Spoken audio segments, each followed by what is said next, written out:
would you get a load of this absolute tank of a yeller? Man, oh man, that is so cool.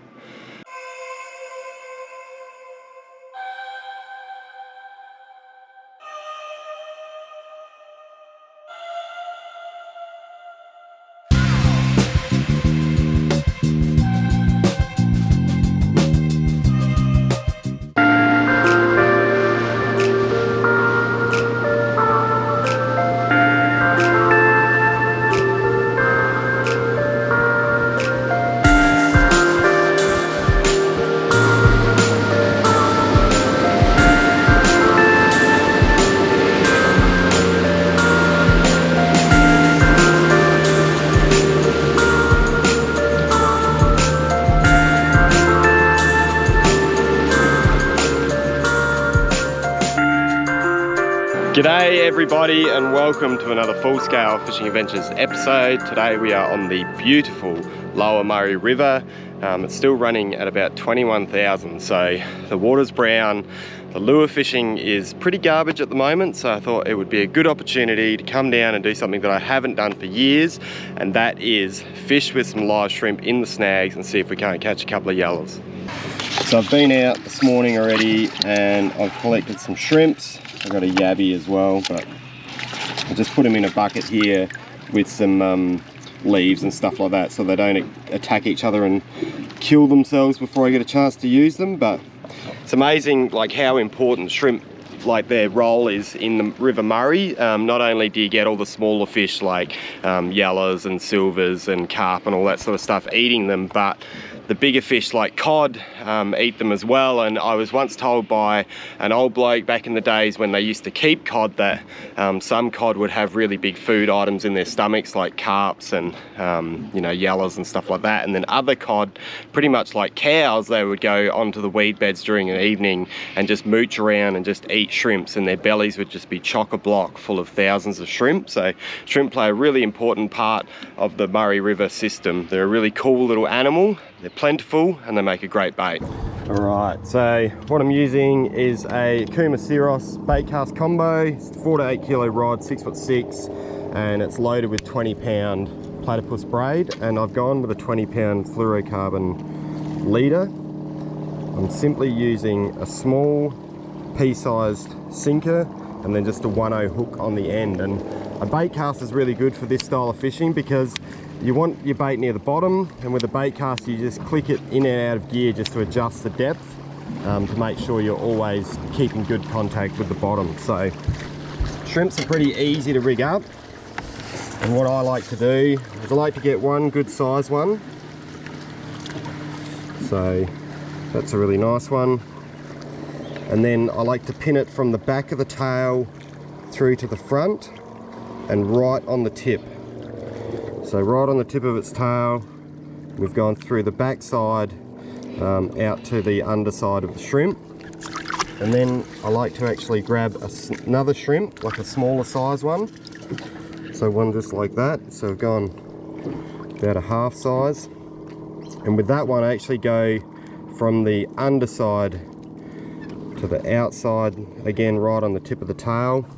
And that way you actually get the shrimp fighting each other, so the claws are making lots of noise, they're sort of grabbing each other, flicking around the place, and I found that's a lot better bait than just fishing a single shrimp. Obviously depends on how many shrimp you can get, but we did pretty well this morning. There's quite a few in the pot. And then it's just a case of getting it down to the bottom. And because the river's high, I'm picking, this is like a really heavily timbered snag, so it's got pockets where the current's not too bad. And that's like the major disadvantage at the moment, because still, you know, it's running at 21,000, so the current's still raging past the tips of the snags, but we're getting these softer pockets in close, so it's making contact with the bottom. And I'm just going to jig it ever so slightly, so it's not just chuck it out, put it in the rod holder. You want to fish up and down, you want to keep contact with your bait, and you also want to just move it slightly just to make it as enticing as possible.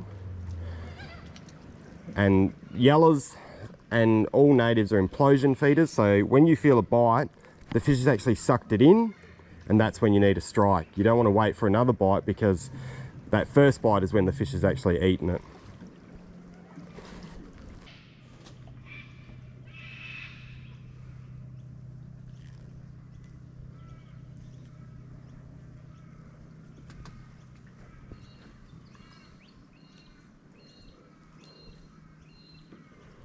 Oh, absolutely doinked in there. Stole both shrimps. It's definitely a yellow. Man did that absolutely cream that. Oh.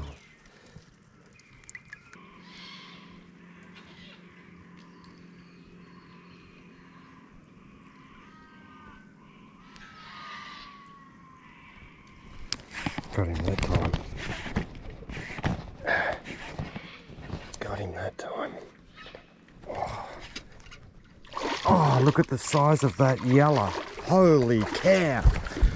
That is an absolute giant of a fish. Oh yeah.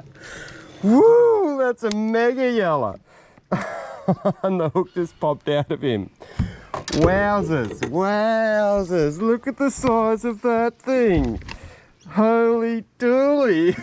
Oh man. Would you get a load of this absolute tank of a yellow? Man, oh man, that is so cool. And they've done studies this year with this flood. It's been the best breeding season for yellows in about 8 or 9 years. And look at the, like, that belly, that is just full of eggs. That is just such a nice breeding fish.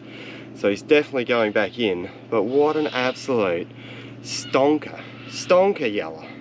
Super cool, super stoked. That's why you fish with shrimp, because you get whoppers like that in the dirty water. Very cool. All right, buddy. Well, that is an absolute giant. Off he goes. Yeah, that was cool. Now, if someone can tell me why the yellows don't eat lures, cods are the same, if the water clarity is just not right, and yet they're there, they eat baits, and the thing that puzzles me is that we fish with big rattling lures. The lures make a lot of noise, so you would think that it's the sound that gets the fish to eat the lure, but they still won't eat it when it's really, really dirty. Well, they'll occasionally eat it, but they won't eat it well. But you put a shrimp or a worm down there and they just smash it. Very cool. Such a gun bait. Check it out.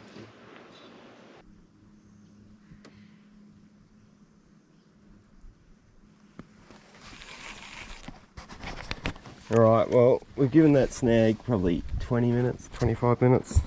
I haven't had another take, so I'll stick my shrimps back in the bucket.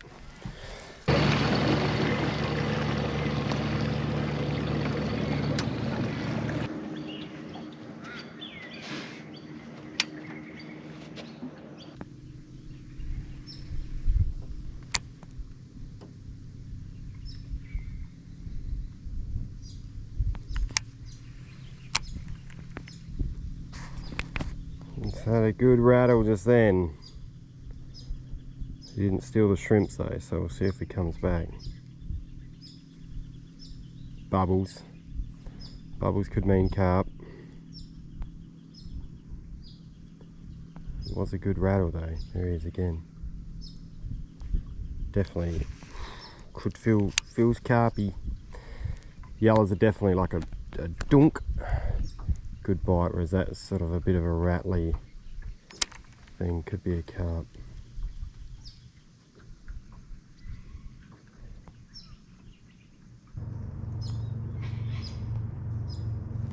Got it that time. Yep, carparoonie. I knew it would be. It's funny, you can tell so distinctly the difference between a carp and a yellow bite. You're right there, mate. Oh, settle down. Perfect yabby and shrimp bait. The big ones are so hard to deal with, whereas carp like this, you can just slice them in half and they make the perfect bait. So I'm going to keep this one and then I'll swap in for some yabbies and shrimps later on.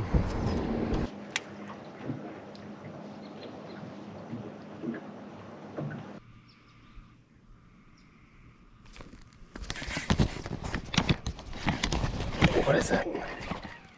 I'm guessing a big carp. Oh, oh, dive. Yep. Oh, that sucks. Here's a tank of a stinker. Oh. Carp stealing all my shrimps. It's a big one. Big stinker.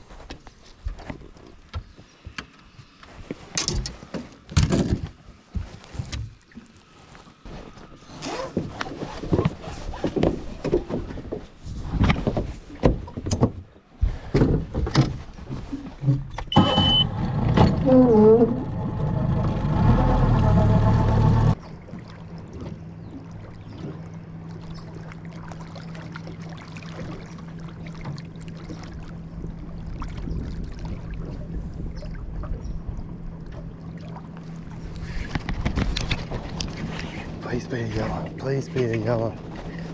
Oh, yeah. Yeah. That is cool. Oh, absolutely smoked it. Yeah.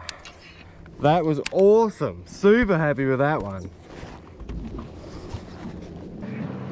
Well, check out this guy. Super stoked because I've been working through the snags. I'd lost quite a few of my shrimps to big carps, but I came to this snag here. I knew it would be good, so I put a couple of the best shrimps I had left on, and this guy just absolutely nailed it. Now this is a really good size to take home for dinner, so I'm going to give this one to my pop. He absolutely loves a feed of yellow belly, so great way to finish. Super stoked with that.